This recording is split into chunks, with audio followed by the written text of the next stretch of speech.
तर तुमची सत्ता काय करायची? पण आता माननीय उद्धव साहेब आलेले आहेत.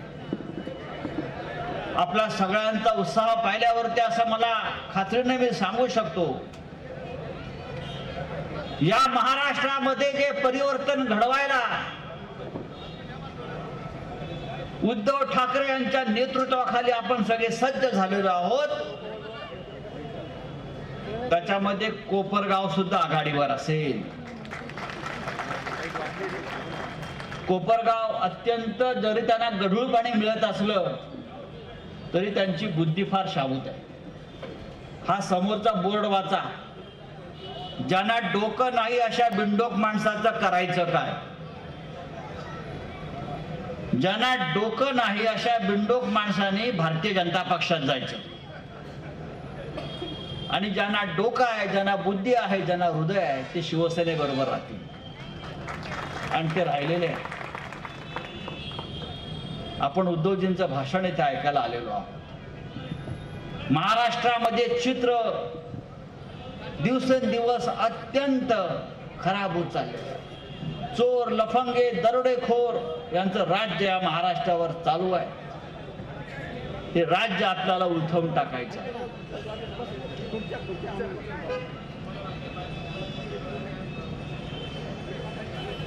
माननीय उद्धव साहेब मुख्यमंत्री असताना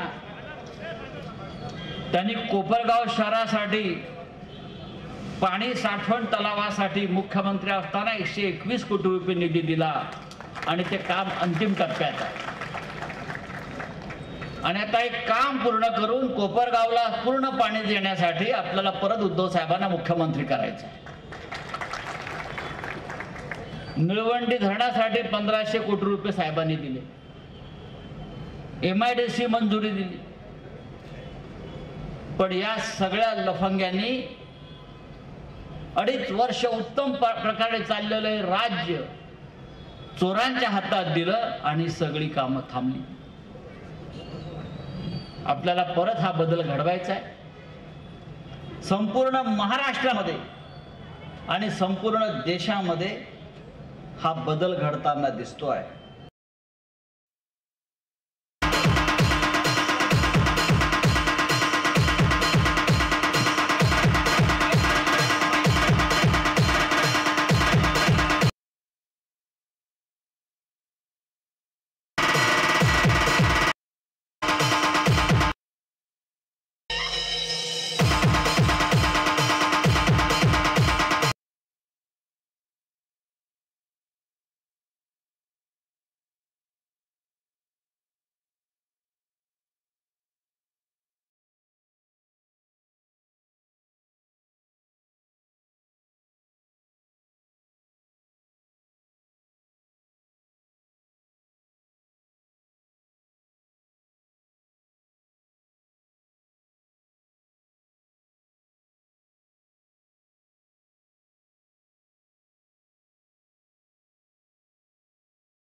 यानंतर पक्षप्रमुख आदरणीय उद्धवजी ठाकरे साहेब आपल्याला मार्गदर्शन करतील.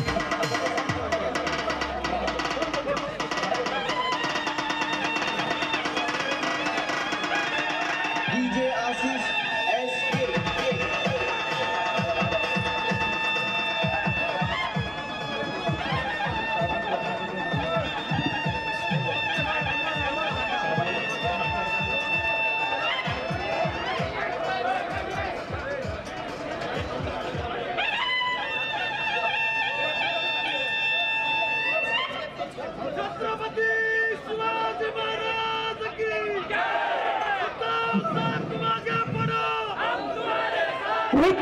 साहब आगे बढ़ो. अरे आवाज कोणाचा? जय भवानी. उद्धव साहेब संघर्ष करो.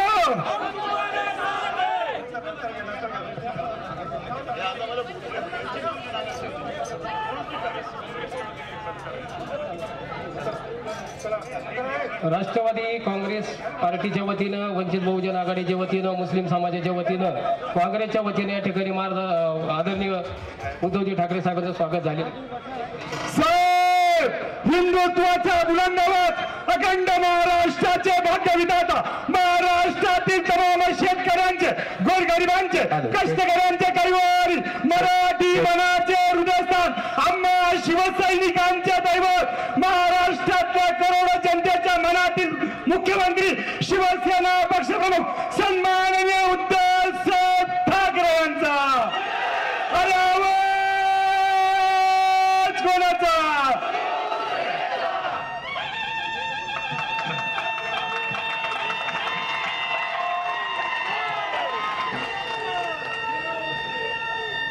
आजच्या या कौटुंबिक संवाद कार्यक्रमाच्या निमित्ताने जमलेल्या माझ्या कुटुंबातील बांधवांनो, भगिनींनो आणि मातांनो, मी माझ्या भाषणाची सुरुवात जाहीर सभेत वेगळी करत असतो, ती तुम्हाला माहिती आहे.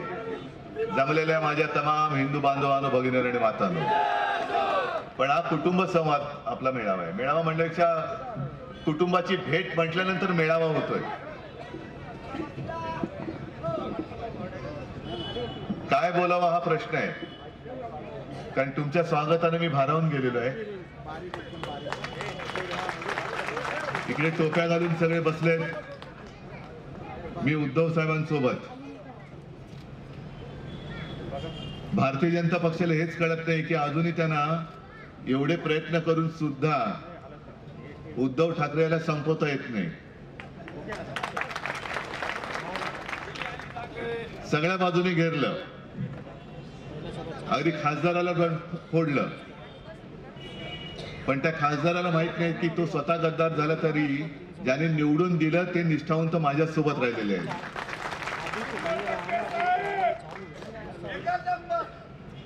आता हे जे काही गढूळ गाळ मिश्रित पाणी येतंय, हे पाणी याला निवडणुकीत पाजावं लागेल, कारण एवढे पैसे दिल्यानंतर सुद्धा पैसे गेले कुठे, का यांच्या खिशामध्ये गेले, तो एक चौकशीचा विषय राहणार आहे. मी मुख्यमंत्री असताना जे जे माझ्याकडे समोर आलं जनतेच्या हिताचं, तिकडे पक्ष, जात पात, धर्म न पाहता मी त्याला मंजुरी दिली. आता सुद्धा आपण पाहिलं असेल की मुस्लिम समाज मोठ्या प्रमाणावरती शिवसेनेसोबत येतोय, माझ्यासोबत येतोय. प्रत्येक ठिकाणी जातोय. अगदी रायगडमध्ये गेलो, कोकणात गेलो, परवा संभाजीनगरात होतो, इकडे आलो. उघड उघड मुस्लिम समाजातले बांधव आणि भगिनी येऊन सांगतात की उद्धवजी, या वेळेला आम्ही तुमच्या सोबत आहोत. हे असं पहिल्यांदा घडतंय. भारतीय जनता पक्षवाले जे काही बॉम्ब मारतायत की आणि हिंदुत्व सोडलं, आम्ही हिंदुत्व नाही सोडलं, आम्ही जागेवरच आहोत.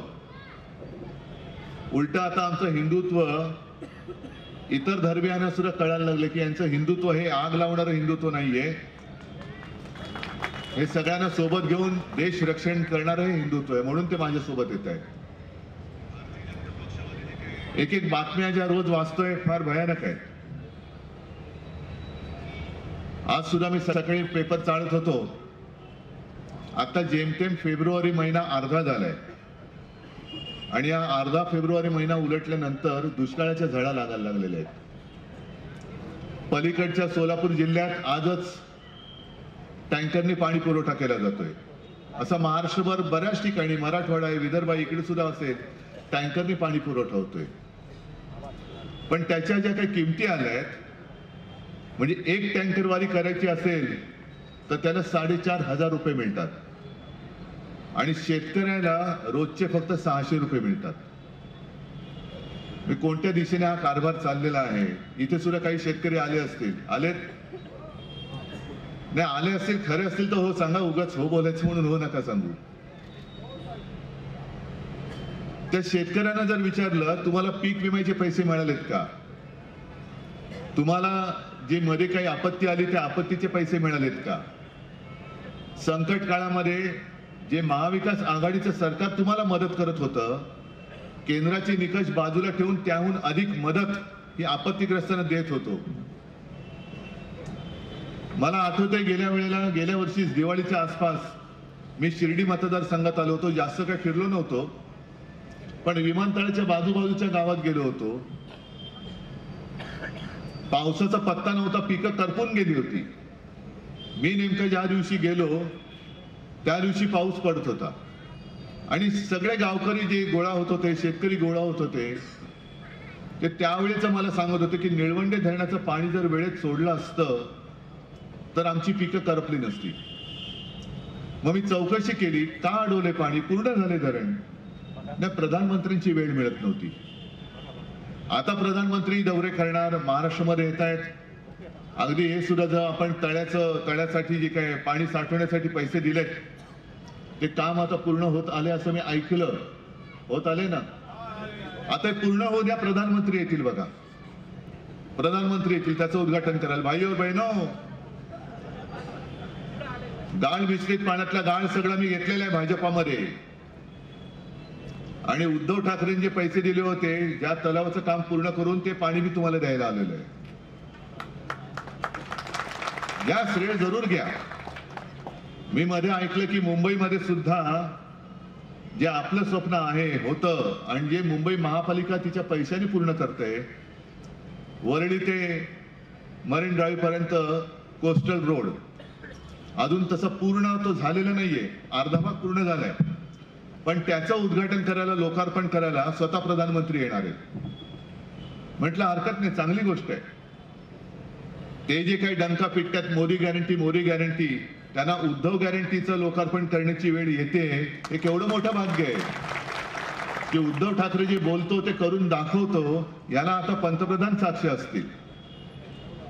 एकूणच सगळा जो काही कारभार झालाय त्याचा चुथडा झालेला आहे.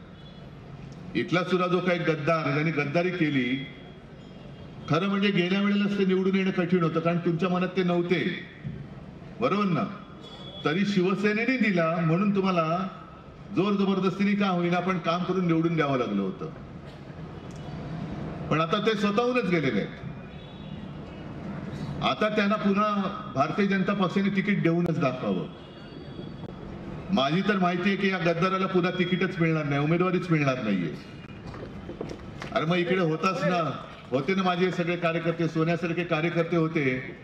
मनात नव्हतं तरी शिवसेनेने दिला म्हणून तुला निवडून देत होते. काही नव्हता, ही शिवसेना आहे आणि ही शिवसेना तुम्ही चोराच्या हातात देतायत. आणि आता सभा पण नाहीये, पण नुसतं मी येणार म्हटल्यानंतर तुम्ही एवढ्या संख्येने आलात. आणि तुमचा जो प्रतिसाद बघितल्यानंतर संजय, तुम्ही जे बोललात, बाकी कोणाची मी नावं घेत नाही इतर प्राण्यांची, पण आता इकडनं लोकसभेला आणि विधानसभेला निवडून जाईल तो केवळ शिवसेनेचा वाघच जाईल ही मला खात्री आहे. सर्वांना मी धन्यवाद देतो आणि आपली रजा घेतो. जय हिंद, जय महाराष्ट्र. धन्यवाद.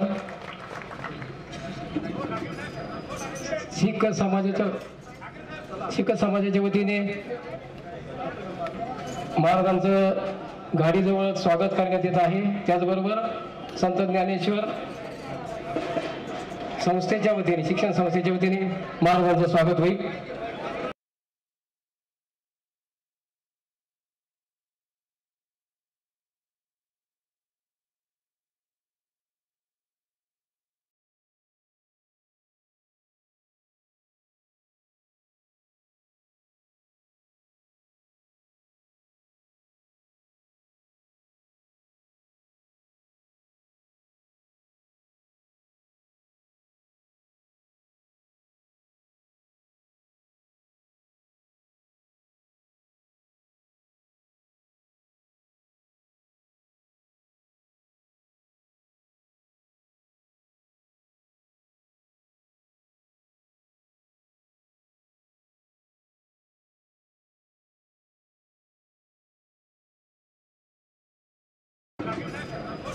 शीख समाजाच्या